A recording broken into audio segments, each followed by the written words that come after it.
our delight, and I am placing you higher. Hey, it's Rory. You're listening to my mom's podcast, All Things Good.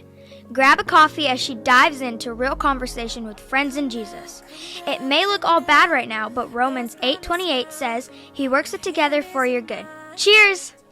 Hey friends, I am so excited to have you here on episode 6 of All Things Good, and I have my friend Alexis with me.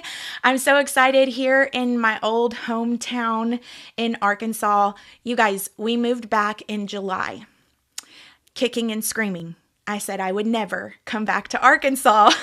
And, the Lord is just so good because he connects you with people that you haven't had connection with in forever. And honestly, I was trying to think about when we met, and I even want to say it goes back to kindergarten. Mm-hmm. It goes all the way. So do you remember me in kindergarten? Yes, I do. Oh my gosh. So, okay, I do remember cheerleading. Yes. What team were you on? I was on Rotary. I was too. Yeah, we were on Rotary together. So I could have swore we were on. I've got a picture of all of us. Yeah. Okay, you have to send that to me because if you have it, I might have to include it. But I was thinking the other day, I said, I know it goes back to kindergarten. Mm-hmm. And then I was like, I could swear that we were on the same cheerleading team. Yes, we were. And so we thought we were so cool. And green is my favorite color. So I was so excited that we got the green cheerleading outfits. And it was funny because we were all really serious about that too. Like the football games, We were. Yeah. It was always the highlight of, for me, during that time, like the fall, because I knew we were going to be able to be cheerleaders and go to the football games. And so, I remember that. And then also remember, I've always known your family too. And so in my mind, you've always been so connected with your family. Mm-hmm. And and your grandmother, especially like when you told me you were here in your grandmother's home, I love your grandmother's home. Yeah. I mean, it's one of my favorite houses here in Warren. And so I just, I thought, well, how lucky is she? Because I've always seen it as like a castle, Yes. That's always what it's been in my mind since I was a little girl. I came back kicking and screaming, but the Lord did tell me that while I was here, he was wanting to connect some things. And when I was in prayer one morning, I just had you so heavily on my heart, and God had put some things on my heart to share with you. But also, I just felt like, man, I need her on the podcast because this community, I feel like this community knows you very well. You've done pageants, you've been in cheerleading, you've done all the things. Now you work in the high school with all of the kids, and you have such a influence in the community. I don't even think you realize how much influence you have. No. You probably don't even it's just like, I've always been here type of thing. But I feel like this community does not even understand the story and the wisdom that you carry. When you go through hard things, like the Lord graces you with understanding that you shouldn't have at such a young age. Like at our ages, really, I'm sure you feel the same as me. Like, I feel like I'm so much older than what I actually am. Many times.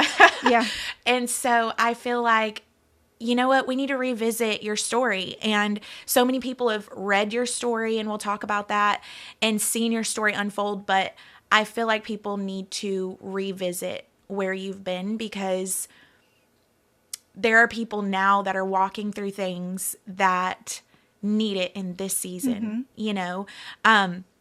It's so cool because we grew up together somewhat, and then we lost connection because I moved on. Yes. And I lived in Texas for the majority from 12 till 26. Right. And then I came back, 27 to 28, and then I was gone again for 7 years, and here I am. But while I was gone, I remember watching your love story unfold, and I remember just seeing you fall in love, and I watched from a distance on Facebook, and tragedy struck, and your husband passed away, and I was just totally freaked out because watching someone my age have to go through something like that, it just like, this could happen to anyone type of thing. And I remember later on, you got married in 2016. And you wrote a book and released it in 2019 called The Coach's Widow. And I was fixing to release my first book, Unfiltered. So I was very intrigued by you writing a book. And I was like, this is really cool. And I was always, I followed your Facebook statuses during this season of your life because there was so much healing in the words that you penned that it spoke to me, and I wasn't even a widow. But it hit me so deeply. And the Lord told me, get your book and read it. And the whole time I'm reading it, I'm like, God, I'm not a widow. Like, this is so weird that you're having me read this book. Yeah. Why am I reading this book? It's a really cool story. And I just love her wisdom, but it's not my story. And when my husband passed away in 2023, you are one of the first people I thought of when he passed away. There's two people that immediately came to my mind.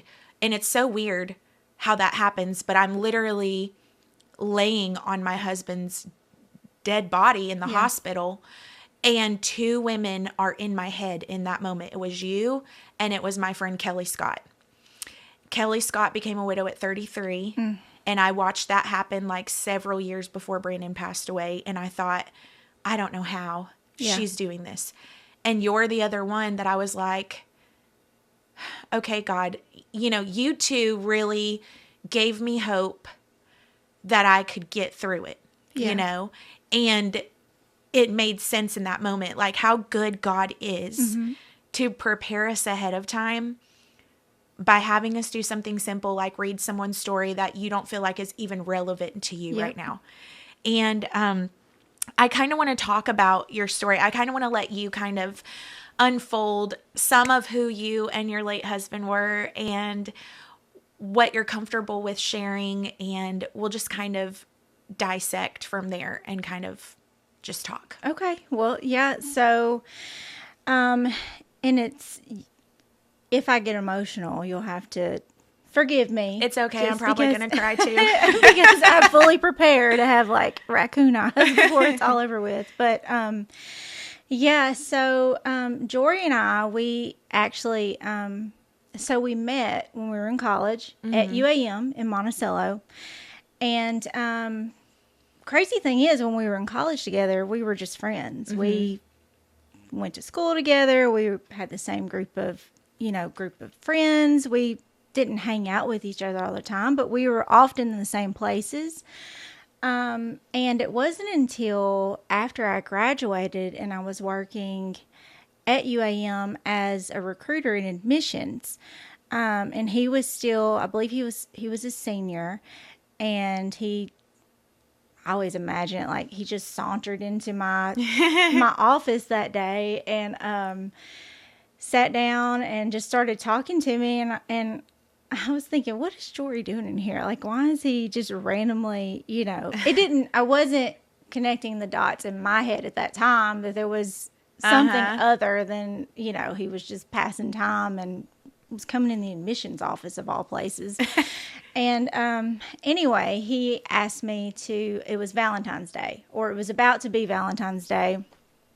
And he asked me to go to a ballet. UAM was putting on a ballet coming down, and they were going to have a ballet recital for Valentine's Day. So he asked me if I wanted to go, and I was super excited because actually in college, and this just slipped my mind until I'm telling the story now, but when we were in college, prior to this, when we were just friends, he had asked me to go on a date to the movies with him. And I literally just stood him up. I mean, I didn't call him. I didn't I just freaked out. And it might not seem like it, especially, when you're talking about like how I used to do pageants. And I'm actually a very, very closed in individual. I'm very shy. And have always had anxiety issues, but even more so now. But, I let fear take over, and I just stood him up. I mean, I just ignored him, and next time I saw him, I acted like it never happened, And he was a great guy about it. He never brought it up. He never made me feel bad about it. But now, looking back, I look at that as, okay, well, I didn't really do that just because it was my anxiety or fear. It was just not God's timing for us to start any sort of relationship. But when he asked me this, when I worked in admissions, I was so excited, and I was like, yes, I'd love to go, but I'd already promised my, one of my best friends and roommates at the time, her name is Kaylin, that we would have a Galentine's night. We're both single. And I thought, oh my God, he's going to think I'm standing him up again. So I've got to make it extremely clear that this is not what's happening this time. So I probably a 2-page text message of, explaining why I can't go with him. And so that's how our relationship started. And our relationship together as a couple. And, at the time, Jory was actually, so Jory is a testimony in himself. And, to me, that's one thing that's really special about my journey as a widow and losing him and being with him when he was alive, is because he is a testimony in himself. And he actually wasn't saved at the time when we got together. I knew this. I just liked him so much that I thought, well, I'll just see what happens. I'll see where it goes. But, I've been a believer. I'm kind of like you. I was raised in a very grounded, faithful home, faithful family, especially with my grandparents. Grandma still prays for me. Grandma is still, calling out to Jesus for me, probably on a daily basis. Thank God, because I need that. But, so I knew that we were very different in that way. But I thought, well, I'm just going to see what happens.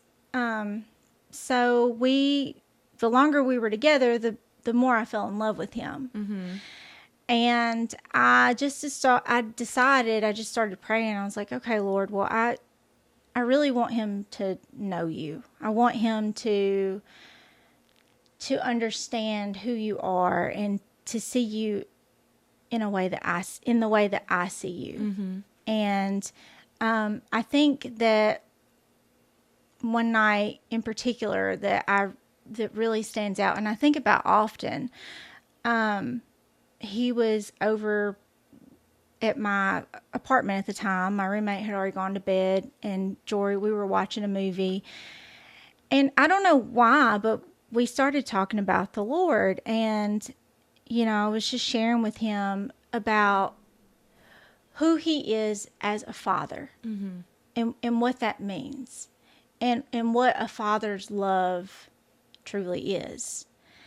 And at the center of that love is unconditional love, and what unconditional love really is, and what that means as us as his children. And he stopped me and he said, I've never had anyone talk to me about God like this. And I said, well, I'm glad that I'm able to, because the Lord loves you as his child, as his son. And there's nothing that you could ever do that would make him not love you. And so from that point on, if he was asleep, I would just put my hand on him and pray for him. And just ask, Lord, please send someone that will be the person that could, help him to understand even further, and in a way that would tug his heart to give his life to you. Mm-hmm. And I would just pray. I would put my hand on him, and I'd pray for, his purpose and for his plan for that God had for him. And it wasn't easy because we were coming from different perspectives of faith, mm-hmm. where I was a believer, and I was trying my best to live my life according to the Word, according to what I know is right. Mm-hmm. Not to say, not perfect. Yeah. No one is. Yes. I'm not perfect at all. A lot of times I look back and I think, oh, I probably wasn't the best example, Yeah. But that's the beauty of grace. Yeah. But, because of that, he was, doing things that I was trying to not do mm-hmm. at that time. And so it did cause friction between us, mm-hmm. And it got to a point where I'd pray, I'd be like, Lord, I can't do this anymore. Like, if you just tell me to go, I'll go. Mm-hmm. Like, if you just release me from this relationship, yeah, I will go. Uh-huh. And he would always say, no. And I did not understand that. Yeah. Because I could not understand what could be the purpose of us being together when we weren't on the same page as far as our faith. Yeah. And so I begrudgingly at times, I kept praying. I kept, asking the Lord to send someone to speak to him and to lead him mm-hmm. to him. One day, Jory, he has family that's in Memphis, and at the time when he was alive, he would go and visit them often. And so he was in Memphis, and he called me. And when I answered the phone, he was just, I thought someone had passed away. Oh, no. Because he was just, yeah, the tears, it was sobs. Wow. And I was like, okay, you've got to calm down. If I'm going to understand what's going on, I need you to calm down, because I can't understand, because mm-hmm. you're so worked up. Yeah. And he told me, and he said, Lex, I just spent, I don't remember exactly how long, but it was hours. He said, I just spent talking to this man. Mm-hmm. His name was Mr. Steve. And so he was a coworker of his uncle's. Okay. And he just randomly met this man this day. Didn't know him beforehand, randomly met him. And he said he told me about Jesus and, about salvation, and answered, all my questions that I had about salvation. And he said, and I asked Jesus to be my Savior. Mm. And he said, and I've never felt this kind of love in my life. Wow. He said, I've never felt this sort of love and forgiveness and happiness. He said, I've never felt happiness like this ever. Mm. I couldn't do anything but just get on my knees and thank God, because, wow, number one, this is what I'd been praying, you know. Even if he and I hadn't stayed together, it would have still been the desire of my heart. Mm-hmm. Number two, how foolish of me to, question God telling me no. Yeah. Because I think a lot of times we only see what's right in front of us, and whereas God, time is not. Yep. How we perceive time is linear. I don't think God sees it like that. No, not at all. So he sees everything, Exactly. And so how goofy of me to be like, why would you say no? I'm not, I'm so much wiser. So yeah, I think that is where our relationship truly started. I think that it turned into something more than just two people dating. Mm-hmm. And I had the privilege to watch him not only grow in the Lord, but to understand what his purpose was as a believer and as a young man, and to understand what unconditional love really is. And through this time, he's always loved football. Mm-hmm. He played at UAM. He played D2 football. He played in high school. And he's from Bauxite. And so, that's another big football school in Arkansas. Uh-huh. And anyway, he's always loved football. And he decided, he wanted to be a coach. Which, for me, when he told me that, I was like, well, duh. I mean, that's...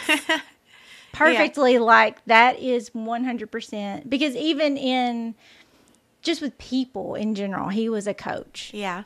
That's one thing I miss about him so much, is that he often would coach me. Like when I applied to graduate school and I didn't get in the first time, he was very much coach. Like, no, we're going to apply again. You can be mad for just a little bit, but you're not just going to quit. Yeah. You're going to try again because you can do this. Yeah. And he was very gifted with being an encourager. Yep. There are some people that are so gifted with that. My husband was the same way. He mentored and coached people all over the nation, and he was my biggest coach, and that's been, now the tears are going to start. Mm-hmm. That's been one of the hardest, is not having that sounding board and that encouragement, like when you're, and I could still hear him when I'm like in bed, just like, I'm done. Like I'm giving up. I'm just done. I could hear him right there, like just saying exactly what he would say in real time. Yep. And it's kept me going, but that has been difficult. Like losing your biggest cheerleader, that's rough. Yeah. It is hard, especially when, I don't know if you're like me, but I can be rather emotional at times, And so I'm really bad about letting my emotions dictate my actions. Yeah. My default is not, let's think logically. Whereas with Jory, it was. Uh-huh. It was, no, let's think logically, let's chill out, let's calm down. He was very much, he would if I got really upset about something, especially because I have a lot of health problems. Mm-hmm. And so if I got really down and out about my health, especially, I can remember him saying, we're going to look at the glass half full, Lex. We're going to look at the glass half full. We're not going to look at it half empty. And, I still think about those words. Mm-hmm. And I think about that encouragement. But it is so hard when they're not right there, right next to you now, and they're not there. Because, when he was alive, when I would feel myself kind of falling off the deep end, he was always there to snag me and say, no, that's not what we're going to do. And he was just the best at that. And so when he said that he told me, he flat out said, I feel like God is calling me to be a coach. Mm. And I said, yeah, that sounds right to me. Like, let's do it. Let's do that. And so I felt like even though we weren't engaged at the time, I was so in love with him, and I couldn't see myself not being his helpmate. Mm-hmm. And so in my mind, I was already going to be a coach's wife. Yeah. Like that was going to be a part of my calling. Yeah. We were going to get married, and we were going to start chasing after this purpose together.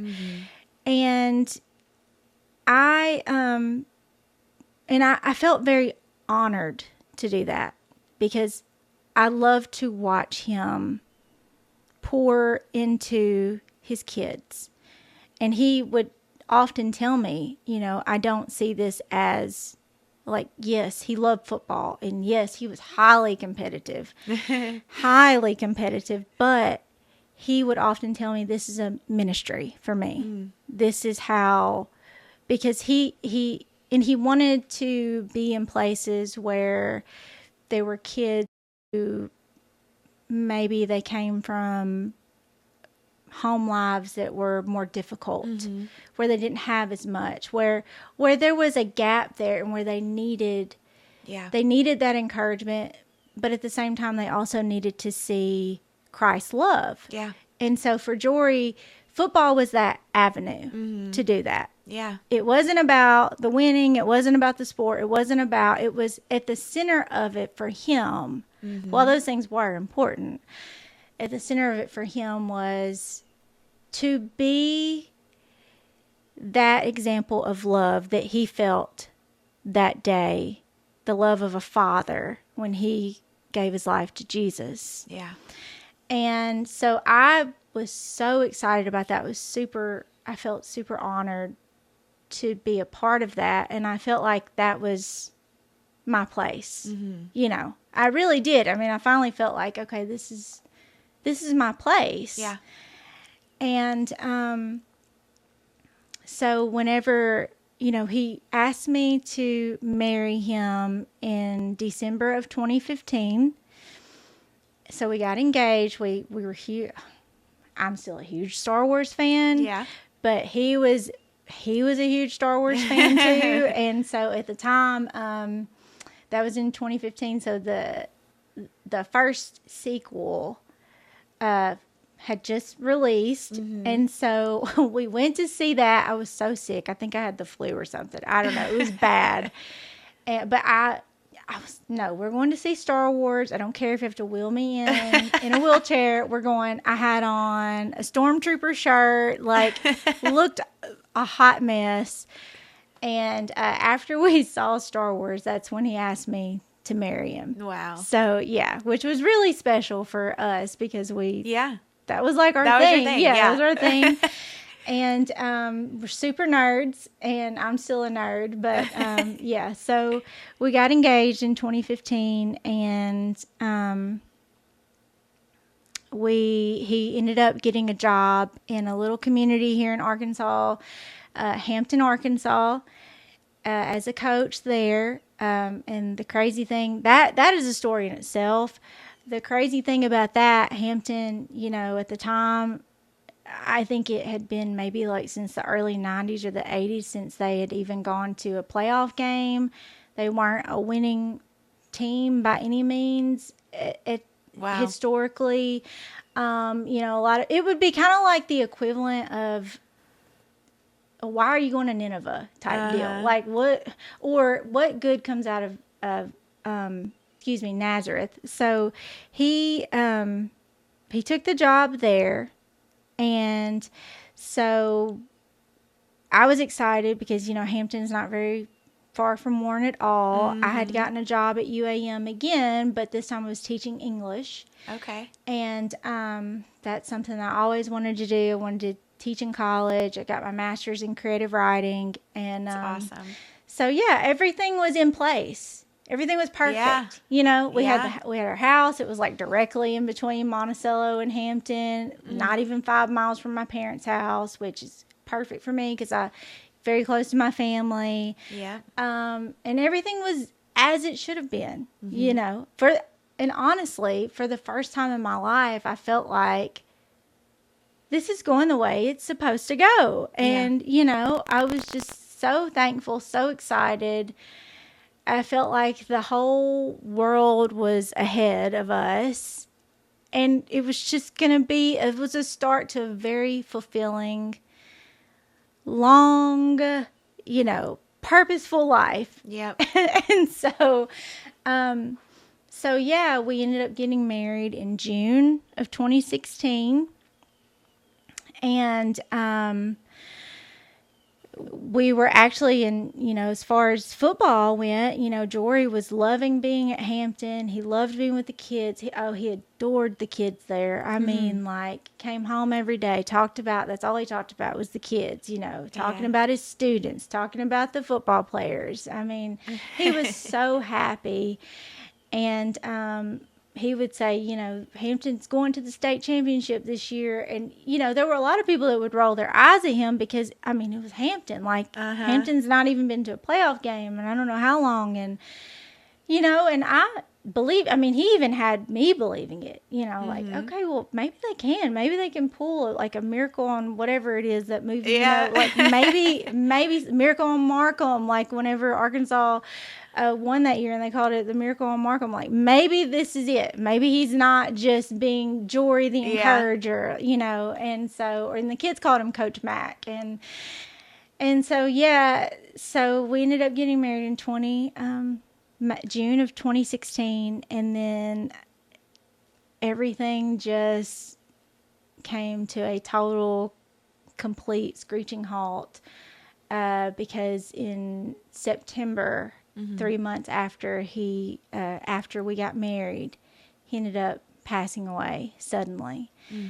And he was actually at football practice with his high school boys. They were running a play at practice, and he ran into the end zone and he collapsed and he died right there on the field with the kids. And our head coach's wife, her name is Lindsay, she called me, and I'll never forget it. I was sitting there, I was grading papers. I was, the odd things you remember when those moments happen. I was eating a box of Cheez-Its and I was grading papers, and she called me, and she told me that Jory had collapsed on the field and that he wasn't waking up. And I just remember saying, what do you mean he's not waking up? In my head, it's okay, well, it's dehydration. It's something like that. And so I'm not understanding why is he not waking up? Why is somebody not, shaking him hard enough? What is going on? And it was when she told me, that they were doing CPR, that's really where it hit me. And, I called my parents to tell them, if somebody's not here to get me in 5 minutes, I'm about to just go. And so I can remember just this moment of, while I was waiting for my parents, of just anger. And it took me a long time to admit that, but it was anger, and I was angry with God. And I remember screaming in this moment, and just, I punched the wall and I said, why? Why would you do this to me? Why would you do this to me? I don't understand why you would give me everything I've ever wanted, and I've done everything right. Why would you do this? What are you doing? And by the time we got halfway they took him to the hospital in Camden, which is 30 minutes probably from Hampton, because Hampton's so small, they don't have a hospital. And by the time we were behind the ambulance, and by the time we were about halfway there, I'd been praying the whole time, from the moment I got in my parents' vehicle to the moment we pulled into the hospital. But I knew halfway, I just knew. I just felt it in my spirit. I can't explain it. I just knew. And it was from that moment on, it was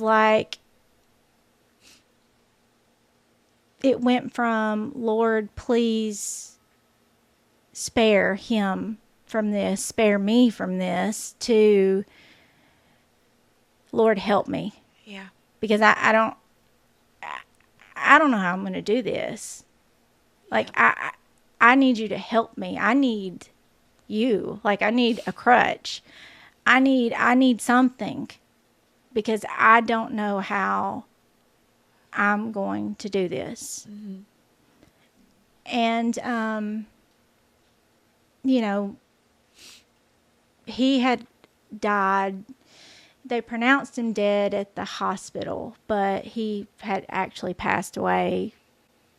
When the state medical examiner called me, she told me that he died pretty much instantly right there. She said he probably didn't even feel anything. It probably was just... So the comfort I have in that is that for me it was like, okay, well, he was doing something he loved with people that he loved, and it was like he closed his eyes and then he opened them and he was with Jesus. Mm-hmm. So I do find great comfort in that. But on the back end of that, it was now me with this unbelievable amount of emotion from the loss of this person that was literally with me that morning in all of his clothes and his socks, and because he woke up late that morning, and so it was like literally a jewelry trail in the bedroom of like his clothes everywhere, and his bed was still, the bed where we slept was still exactly the way it was when he got up, and the coffee was still in the coffee pot that I made for him every single morning, and all of these things, it's just gone in a second. And I'm left with just the remnants of that. Yeah. And it almost felt like that my home had suddenly turned into a mausoleum or a tomb. Yeah. And the weight of that emotion was crushing to the point to where I completely just... It's like I just dissociated immediately. And sometimes we were talking earlier, or maybe you said it at the beginning of the podcast, but about how, people will say, I don't know how she went, I don't know how you did it. Yeah. People say that to me a lot, is I don't know how you did it. Yeah. I don't either. You don't know how strong you are until you're given no choice but to be strong. There's no other choice. That's what I tell them. What are you supposed to do? Or don't. Yeah. You're in a moment where you are such in survival mode. Oh, yeah. And I remember, my husband went septic out of nowhere. Mm-hmm. And we were on the road doing ministry. We were out of state. So I had to get my husband's body transported to a different state to even get him home. And even then, it wasn't home. It was his home where he grew up in Georgia. But it was just a whole thing. But, 1 minute we're on stage doing worship together. I had just beat cancer. Yes, you did. Yeah. It was 4.5 months after my double mastectomy. Like, we were just like, we've made it through hell. Just like you said, like, everything was perfect. Everything was in place. Mm-hmm. I'm healthy. We're thriving. We just that weekend sat down and really brainstormed some new ministry ideas that we wanted to launch for the next year. And we're so excited. And it's like 1 second we're worshiping, and it's like you said, like the next second you're just left with the remnants of what was there, and the funny things that you remember in your last moments before being told your husband's gone. Like, I remember that morning we went into the hospital on a Monday. So we led worship on Sunday in Tulsa, went into the hospital Monday because he had such bad fever. and was throwing up, and it was just awful. And by Tuesday, he was ventilated, and I had to sign paper. That was horrible. As a wife, like having to sign papers to ventilate your husband and to paralyze him to help save his life, because there's no other hope. Right. And then Wednesday morning, I woke up, and the doctors were like, he's doing better, Miss Holt.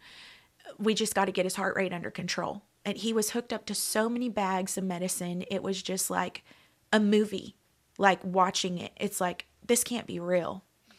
And I remember going into the waiting room, got me a coffee. I sat down. We were on like the second floor.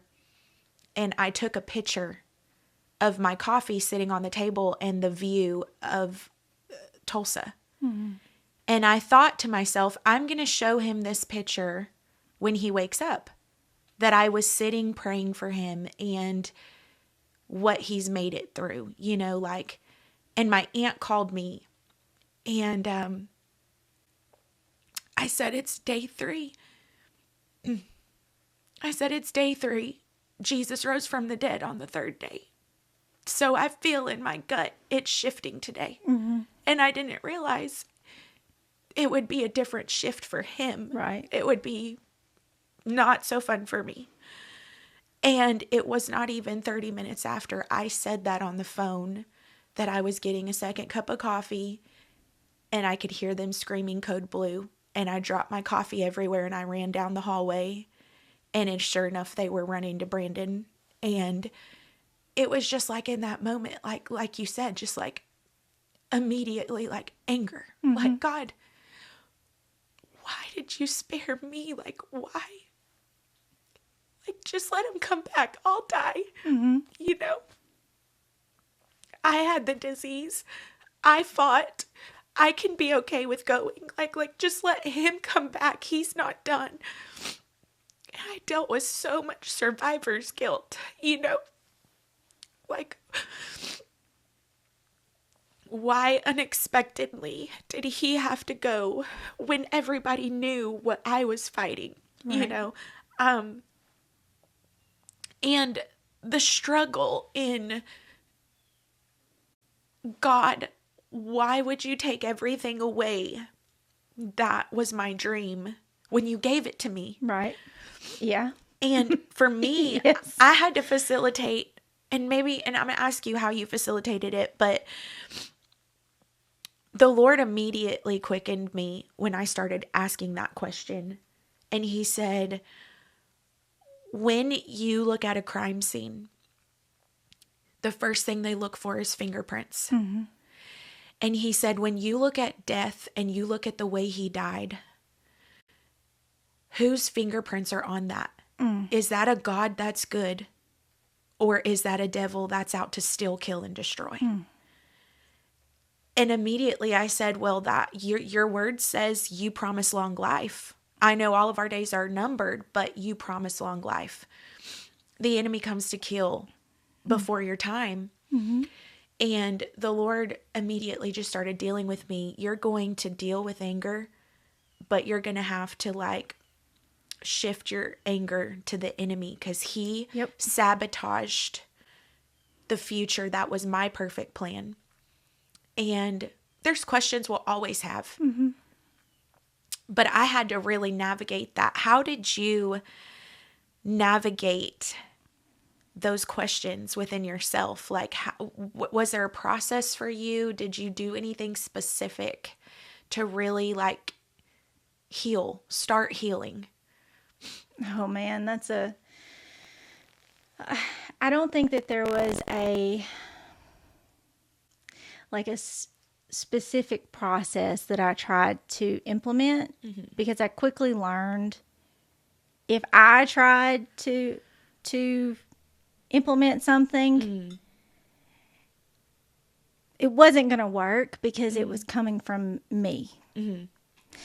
And after Jory died, especially, I developed this need to control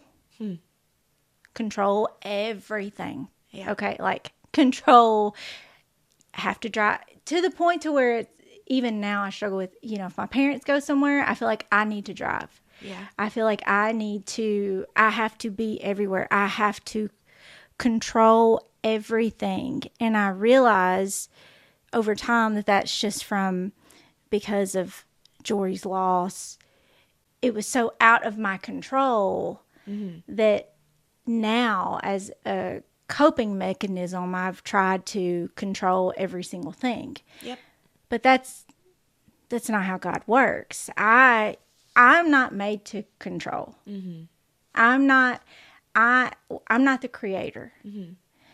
And I think that one thing that has truly helped me in this sense is that to have a constant reminder that the God I serve is sovereign. Yeah.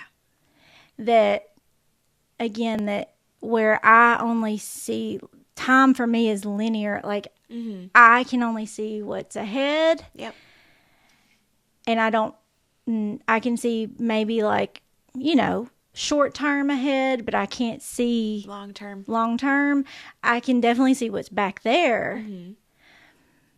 And I'm never going to be able to see what is ahead. Yeah. So when I finally allowed myself to believe that, okay, the Lord is in control. I've always heard my grandma say throughout my life, well, even though you might not have seen it, God saw it. God knew this was going to happen. Like, this is what... So, and I have learned how to find comfort in that because I know that something bad's going to happen again. I'm going to lose someone else. Yeah. There's going to be death. There's going to be loss. There's going to be disappointments. There's going to be hurt and pain. But if I know that the one who has created me, who understands me, who loves me, who is all powerful and all knowing, that even when all of these really, really bad things happen, I still can overcome fear because I know that all things work together for the good of those who love God. Yeah. And who are called according to his purpose. All things. All things. Yep. Even the bad things. Sometimes the bad things work better than even the good things. Yeah. And I think as far as like my anger, I think it was when, kind of segue into a different, so you've read my book, so you know this, but if you haven't read my book and if you haven't had the chance to talk with me about things, and so 3 weeks after Jory died, I found out that there had been infidelity on his part, unfaithfulness, and I had no idea. And it was almost like a second death, because it was the death of what I thought. Yeah. Everything you thought was. Everything. That's how it felt. So the anger became even more intensified because it was like, okay, Lord, now not only have I lost him, not only has he died, not only has this marriage and, everything that we had planned, not only, that you gave me, like you said, you've taken it away now, but now the idea, the truth. Your truth yes, is gone. The truth I perceived is gone.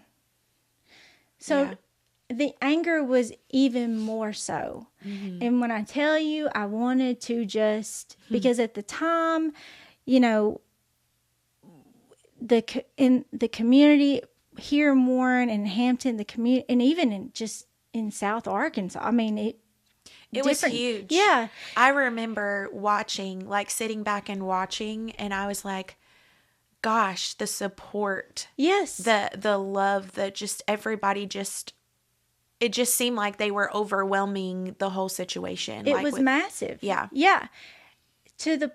And not just because of me, but because of Jory, because of who Jory was, because of how loved and admired he was. And so when I found this out, I was so angry, and I wanted to just let it all out and just say, screw this. Yeah. No. He hurt me.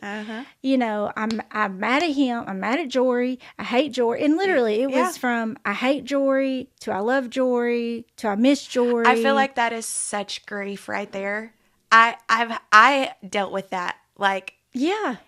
I love you, come back, to I hate you, I cannot believe that you left me here. You know what I mean? Like, yeah, you left me here with all the crap. Yeah. Yes, that is, I can't tell you how many times, like, oh, well, you know, I'd say, well, Jory, you just got off smelling like a rose, and here I am, you know, like, because, and that is how I felt in that moment, because I was so angry, and I felt like I had a right to be that angry. Yeah. And I had a right to totally just say, screw this, what you guys think is a big fat lie, you know, and not care, and think about my emotion through that lens of anger.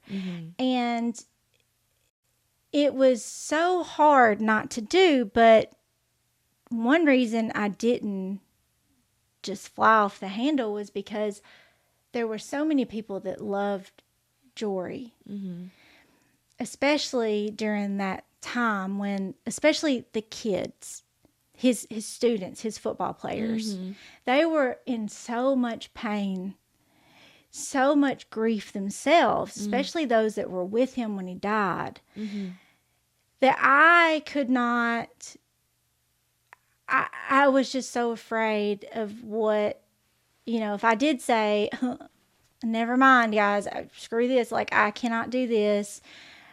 This is what really happened, and I'm angry, and here's why, that it would be very painful for them.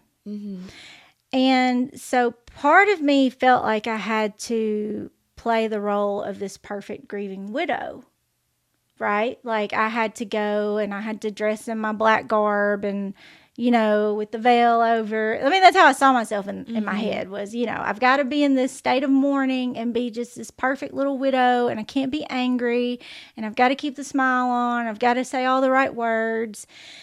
But inside, when I'd go home, I would just be so mad, like so mad. And it wasn't until my mom looked at me and she said, Alexis, I know you're angry and I understand.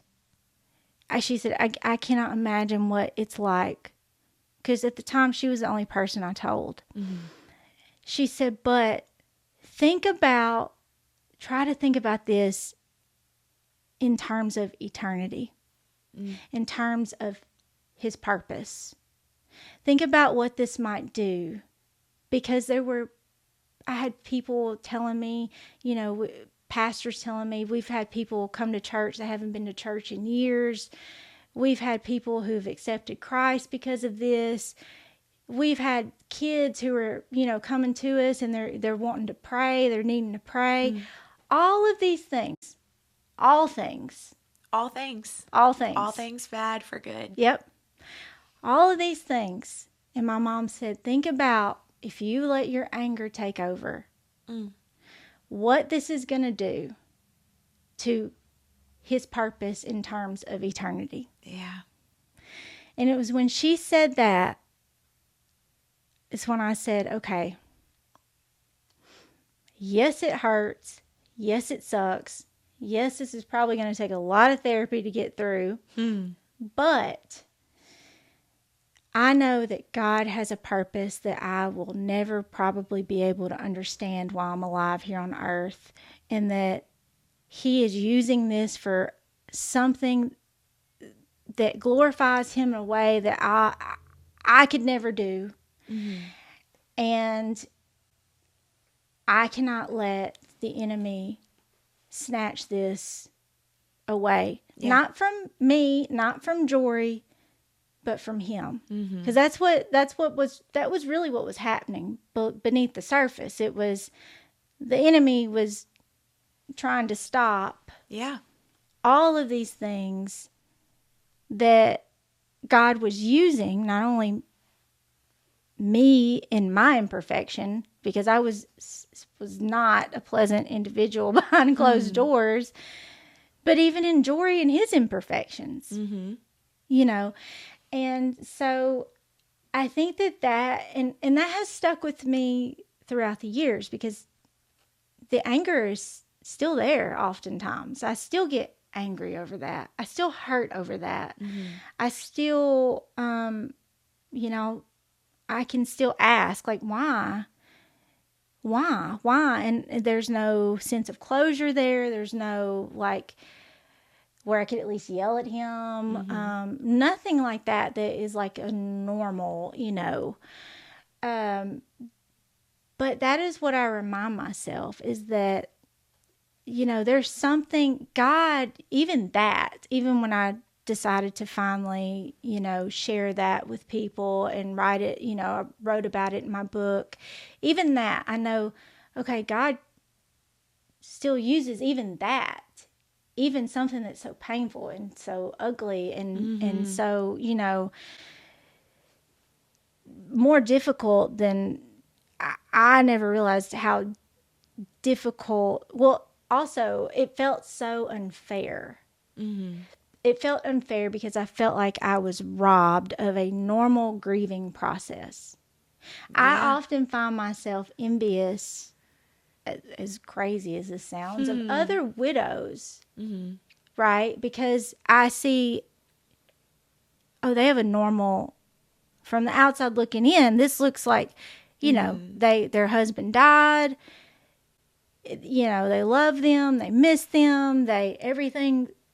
And it's a normal grief process. Like, I am obviously a little different. I find myself jealous of older widows. Yeah. Oh, yes, girl. That at least you got to live an entire life with your person and see grandbabies born. And now I have to live my entire life with this pain. Yep. My entire life knowing all of the things that could have been never were. Never were. And it's difficult, you know, stewarding that anger, recognizing it. Man, the grace that God gave you to really just, when you could have outed something, but you covered it. That's such a picture of God, because he covers a multitude of sins, you know, like when he could totally out us in so many ways, and yet he covers us. And I think that's so incredible that you walked in that same love, even when you were hurting, that you covered it. And just knowing that God does work all things together for his good. But I even sat here thinking, the prayers that you prayed for his purpose when he didn't even know Jesus, you're reaping the fruit of that purpose, still bringing forth like salvation and people knowing Jesus even in his death. That's the fruit that you will be rewarded, because you prayed those prayers over him, you know. I just think that's so cool, you know, things that we don't even recognize or realize, you know, and how God just uses it for his good, and how awesome that is. How did you get to a point where the Lord was like, I want you to write about this story? Well, so even before Jory died, probably about, I don't know, maybe like a year before he died, even before we were really seriously dating, I knew that I was supposed to write a book. I just didn't know about what, you know. And I had kind of like thrown around different ideas, and nothing ever felt right. Nothing ever felt like it was the thing that I was supposed to write about. When I tried to start writing, it just, it wasn't there. And so I really, probably about a year before he died, I really started praying about it. And I really started saying, okay, Lord, like, what am I supposed to write about? I feel this heavy. It was very heavy on me. And I was, I just really started to seek God and ask, what am I supposed to write about? What is this? Why are you not letting this go? Because it just would not leave me. Yeah. And it wasn't until he died, and especially after I found out what I found out 3 weeks after he passed, it wasn't until then that I realized, oh, this is what I'm supposed to write about. Mm-hmm. But it was a very much like, oh, this is what I'm supposed to write about, and I really don't want to write about this because I'm angry. Yeah. Because I'm very angry, and it's not all flowers and rose petals, and everybody's got this perception that that I'm like perfect little grieving widow, and I'm going, and all that is, I'm not it's just, I felt like I had to put on a certain face in public because it was very public for our little area of Arkansas. It was very public. It was very, and so I felt like I had to put on a certain face. And that's not really how I felt. I was so hurt, and I was hurting over his loss. I was hurting over the things that I discovered. I was hurting over the fact that I felt like God had just abandoned this, what was supposed to be good for me. I felt like I had just been abandoned in every sense of the word. I had to move back home in my childhood bedroom. Everything. And so I was just so in such an emotional turmoil and emotional pain. And truthfully, the loudest emotion in all of that was anger. And I was so angry that I did not want to write the book. I even said, like, this is not it. This is not the plan, remember? Hello. Yeah. We've deviated from the plan so many times, and now now you want me to write about this? Yeah. And so my question was, okay, well, how do you expect me to write this and be truthful? Because if I'm truthful, I'm angry. Yeah. If I'm truthful, I'm hurt. If I'm truthful, it wasn't the perfect marriage. If I'm truthful, I'm not handling this in the way that people think I should be handling this, or they think I am handling this. If I'm truthful, Jory wasn't this picture of perfection in my mind that I had created. Okay. If I'm truthful, none of that. So, I don't see how you expect me to write this. Yeah. And so it was, for a period of time, it was a very like a kicking and screaming type deal, to where I just said, I'm not doing this. Yeah. I'm not doing it. It's not going to happen. We can do something else, but we're not doing this. Yeah. And finally, after I wrestled with it for quite some time, finally I just said, you know what? I just said, Lord, if this is it, and I'm feeling it is, because I know you and I know when you're telling me to do something. Yeah. If this is it, then please, Father, help me to understand this and perceive this in a way that will glorify you, and to see this pain through the lens of your love. And what does it mean through that lens? And so that is when the Lord really started to teach me about what unconditional love truly is. And what that means. And especially because that was kind of a theme with me and Jory about the Lord ever since we started talking about the Lord together, was unconditional love. And what does that mean? Wow. Well, it was like, okay, well, here you've been talking about unconditional love. Mm-hmm. It's love that's not deserved. It's a love that, you know, you have a right to be angry. Yeah. But unconditional love means even though you deserve to be angry and you deserve to write that person off, you deserve to say, I'm done with you. Yeah. You're not worth it. Yeah. Unconditional love says the opposite. Yep. That's what unconditional love is. Yeah. So it's like, for me, in my head, it was like, okay, we've been talking about this for quite some time now. Yeah. And now it's time to really grasp and understand and walk in what this unconditional love truly is. And it was like one day, it was kind of like God just hit me over the head. The Lord, who are you to withhold forgiveness from someone? Who are you to say, I'm done with you? Yeah. Did I ever say that to you? Yeah. All the times that you may have done something that was disappointing or against my will, or, something that you shouldn't have done. Yeah.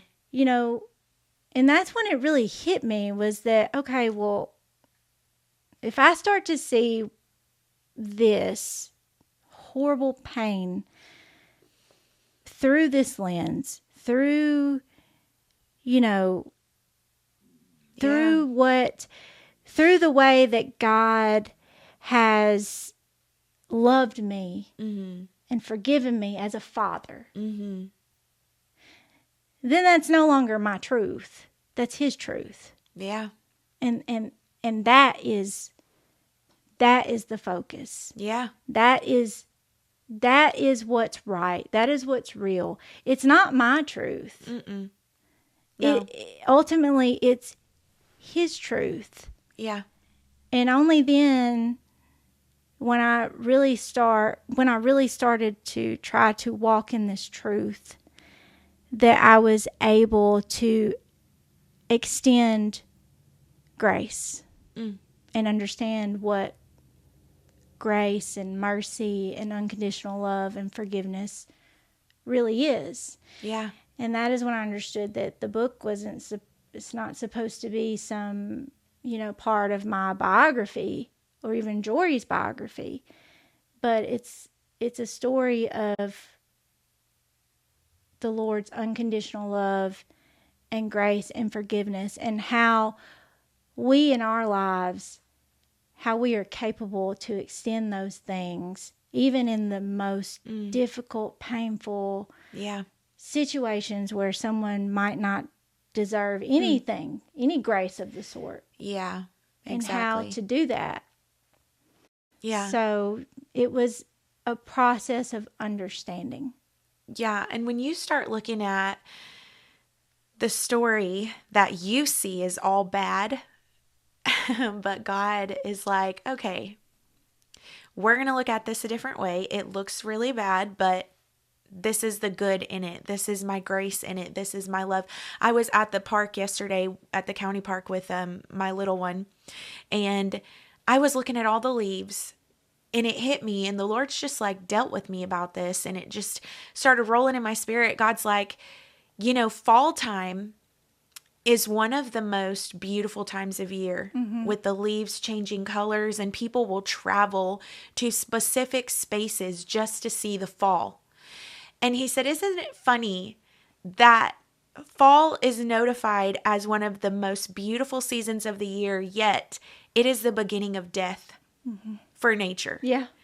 And he just started dealing with me about the fact that your perspective in what you are going through, it can look all bad. It can look like everything is dying. It can look like you're just left with the remnants, like, why did you give me everything just to take it all away? I don't understand. I'm angry. But his grace comes in and is like, okay, We're going to see the beauty in this moment. We're going to see the good in this moment. I'm going to show you that new life comes from the dying things. Yes. And I'm going to use it all for my good. Yep. And if you will just be obedient in taking what I've given you in your hand and creating something with me that can shift people's lives. Like, I started writing this book before Brandon passed away. I had 4 chapters down. He had already read those first 4 chapters. And when he died, I knew the title was going to be I Win. I didn't know the slogan was going to be Faith Ain't Fair. It's a fight. And I told the Lord, I'm not writing the rest of that book. I don't win. I lost. Yeah. I literally lost. Yeah. Like, why am I going to write a book saying I win? And how am I going to write it now? Because this wasn't even a book about death. It wasn't a book about Brandon. It was a book about my faith journey, like, and I had to keep that solid. That whole thing is going to be a totally different book, but God was like, you needed this part of your story to finish this book in how you obediently stand in faith when you don't see the thing that you wanted to see happen, and what does that look like? And like you said, it's not my truth, it's his truth. And it was so hard, because it's like, how do you navigate this when your truth is so much different than God's truth? You know what I mean? Yes. And I sat on this couch over here when I was done writing this book and I got the final copy. I told the kids, I said, I'm going to zone out today. You guys are on your own. I sat down over there on that couch, had a blanket, and I did nothing but read my book. And they would come in every now and again, and they would just see me just sitting there with tissues, like sobbing my face off, reading my own book. And it was like, because when I read it back, it wasn't me. It was the Holy Spirit. Like, my book was ministering to me on that couch. Like, I had never wrote those words. And I thought, man, this has to be what the disciples felt like when they were writing the Gospels, when they were writing the word, and it was Holy Spirit led, and it was not them. And God starts recalling stories of your history with him that you totally forgot about. And yet he's showing you revelation and truth in that. Despite your truth, he's showing you the actual truth of what was happening. And you read it back and you're like, that was so Holy Spirit. That was so God to just take that entire chaos and just make it good. And I know that yours was the same, and even how it just prepared me for my story, and just your face coming to my mind when I'm laying there in that moment of death, literally, with my husband, and just how your story is still touching lives, even years after you wrote that book. That was in 2023 when Brandon passed away, and you wrote the book and released it in 2019. God it's just an honor. Like, I sat the other day in, where was I? Georgia. And I sat on that stage and I just cried, because I'm like, what an honor for me to share my story and realize the story was never about me. It was always about helping someone else get through their hell without smelling like smoke. And that's so true. That's so beautiful. Especially, I think about it like, even for Jory, I mean, my God, like, what a perfect picture of grace he is, And the fact that God still uses him for something that we can't, in our little human minds, fully comprehend. And the fact that God chose him to be this picture of mercy and of unconditional love and forgiveness. It is so humbling to me. And I think, especially in the early years of the loss, when I was really battling with anger, with Jory, and, just so mad at him. I think when I started to think about those things, about how God was using him in such a crazy, amazing, unfathomable way, that it really put things in a perspective that, it made the offense minuscule.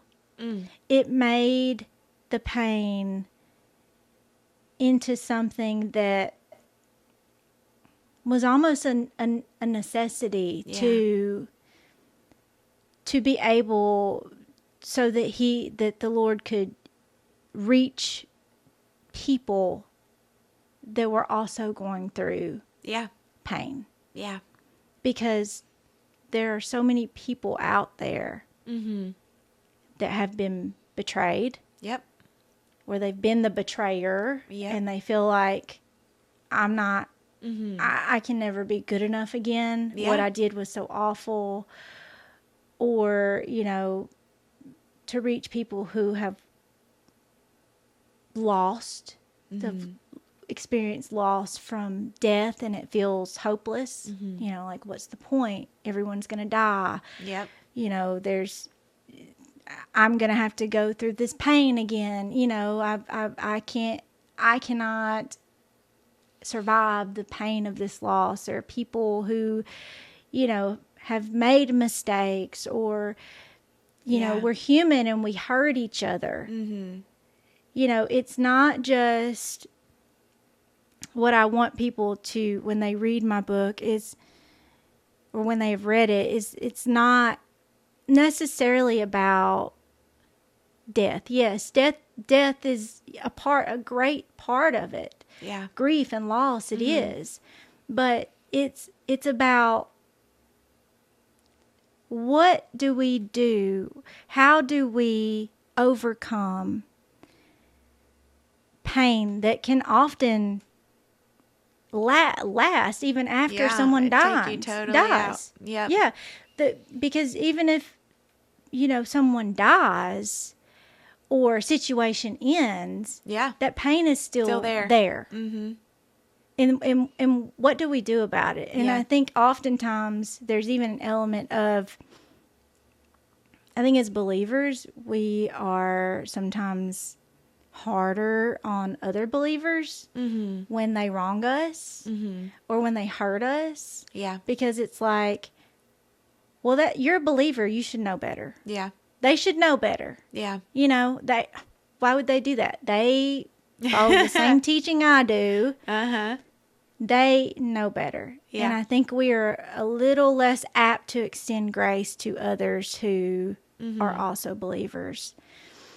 And I think it is so important for us to remember as believers that if we really want people who don't know Jesus, if we really want them to come to know him and to understand him, why would they want to? If I'll just use me and Jory as an example. If I look at Jory and I completely write him off and I say, no, you did me wrong. You hurt me. You don't deserve grace. You don't deserve mercy. Am I not supposed to pick up my own cross? Yeah. And carry it? Am I not supposed to love God and love people? Am I not supposed to? I mean, the word says, you can't love God if you hate your brother. Yeah, exactly. So what is going to make our faith attractive? Or make people want to know more Yeah. that don't know Jesus, if I can't look at the person I was married to and say, And I extend that. forgive you. Yep. Exactly. And it's so beautiful because the Lord qualifies the unqualified, but then also gives grace to those that were victims in their situation. Yep. So he has purpose for the unqualified, and he also gives the grace to walk in purpose for the victims, and it all boils down to obedience, Yes. in being willing to obey, being willing to cover, being willing to steward anger and all things bad well. Oh, gosh. And that is a Stewarding journey. anger, that's like... It's a journey. It's a whole conversation. I think really. it's something that we probably, as the church, we don't talk about No. enough. Because anger, it's almost like, don't ever say you're angry with God. Yeah. That's a no-no. Why Yeah. would you? Because it's like you're saying you're questioning God, and you're not supposed to do that. But someone told me one time, and I don't remember who it was, but they said, He's a big, big God. Yeah. And He can handle your anger. Yeah. He can handle your big feelings just as much as your small feelings. Right. And He made us emotional beings. He gave us those emotions. And anger is very powerful if it's used correctly. And, yes. That's exactly it. Yep. If it weren't for me being angry, I really wouldn't have pushed through in the way that I have with my journey. And my journey was different because a lot of people could have looked at my journey and thought, well, and I had many followers reach out and were like, we're worried about you. We're worried that you're not grieving correctly. We're worried that you're not processing this because you're still doing ministry.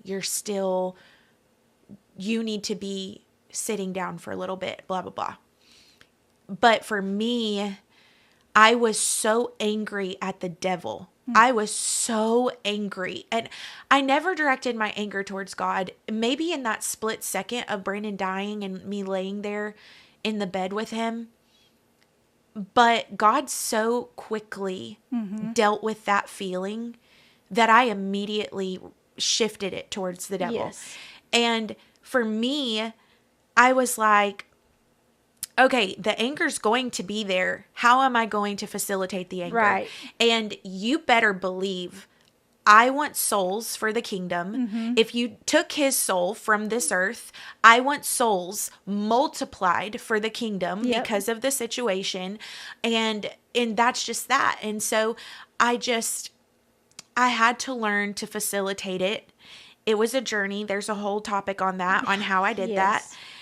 Was not perfect with it, but how good God is to give grace to the victims that have had to steward something so hard. But in our obedience, even in our flaws, He uses it for good. And how beautiful that is. Oh, yeah. So beautiful. But we are so thankful to have Alexis here. And I'm sure you're going to come back on because there's so much we could dissect. I mean, you've been a widow much longer than me. I can learn so much from you. And we've got so many stories we could share. There's so many things I wanted to go into while you were talking. And I'm like, maybe we should just do another one. I'm sorry if I talked too much. No, not at all. I just think that with this topic, there's so many avenues you can go down with conversation and so many people that could relate to the conversation. But I do want to gift you my book. I signed it for you. I'm glad. I was just thinking, oh my gosh, I cannot wait to read this. I love it. Yeah, thank you. And for those of you watching and you're like, I want to get her book, be in contact with us because right now it is currently unavailable, but I think that needs to change. Yes. And you need to have this book. I actually have it on Kindle. I don't have a in-person copy, but I will have thrown up the picture of it multiple times during this podcast. I hope that you enjoyed it. I hope you'll tune in next Thursday, and we're going to end it like we always do. We're going to raise a glass to everything bad in our life because God makes it good. Amen. Cheers. Cheers. I hope you enjoyed this episode, and I want to give you an opportunity right now to go hit the subscribe or follow button. Don't miss an episode. Every Thursday, we are going to be here early morning. We will live broadcast it to Facebook, and it will be on all the streaming platforms and YouTube at 5 and 6 a.m. Central Standard Time. Don't miss this. I hope it's empowering you. I hope it's encouraging you. And I want to give you a chance to partner with our ministry. If you don't know, we travel full time all around the nation. We do worship, we speak, we do conferences, we do pop-up events, we do consulting, all of the things. And we are seeing lives changed forever. We're seeing massive miracles take place, supernatural miracles take place in bodies, but even in hearts and minds and emotions as well. And God has just been so good. There's a couple of ways you can partner with us. Number one, pray. Pray for me and the girls. This is definitely a sacrifice. It is a calling. It is our passion, but we need your prayers as we do what God's called us to do. And number two, I want to give you a chance to partner with us financially. We cannot do what we do on the road without your help. And we just love our partners. You keep our car going. You keep us on the road. You keep us booked up. You allow us to do the ministry that we are doing. And we're just so thankful. On my website, alissaholt.com, I'll throw it up on the screen. You can go to Ladder House Co. and read all about the ministry. And you can click to be a monthly partner or a one-time giver. We love whatever it is that you can do, whether it's prayer, whether it's monthly, or whether it's one time. We are so incredibly grateful. God is so good, and you are a part of the harvest that we are seeing on the road when you partner with us. Go check out that giving link. I will put it here on the screen as well and down below in the description, and we will see you next week. Love you. You are brave in the sky, singing your lullaby. Shine bright in the night, it's in you I delight. And I am placing you higher.